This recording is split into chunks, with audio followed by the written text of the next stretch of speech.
In this tutorial, I'm going to teach you about 3 tips for a healthy work-to-break ratio as a solopreneur.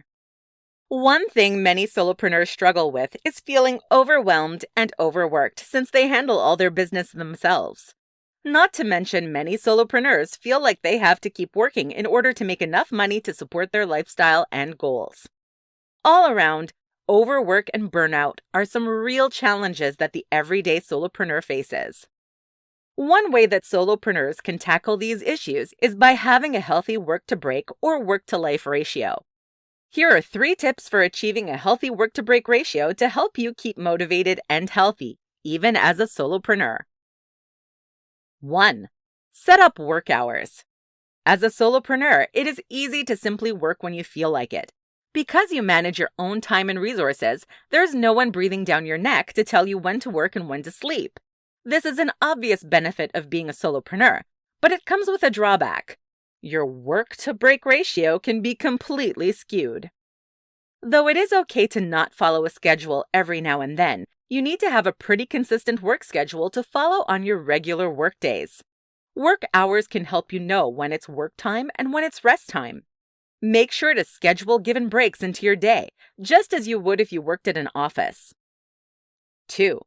Schedule off days.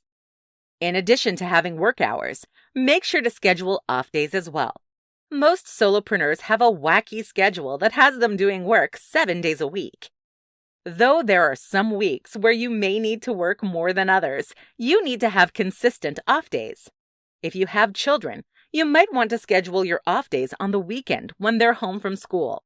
You can also schedule off days on any other day during the week if another day fits your schedule better.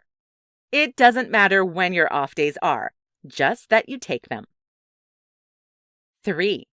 Plan for holidays, vacations, and sick days. Finally, the 3rd tip for having a healthy work-to-break ratio is planning for holidays, vacations, and sick days. When you have a regular 9-to-5 job, you'll have paid vacation and sick days. Though you obviously won't get paid for these days when you work for yourself, that doesn't mean you shouldn't take them.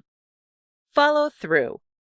The 3 tips we mentioned above all relate to planning your work life in a way so that you have free time to focus on yourself and rejuvenate.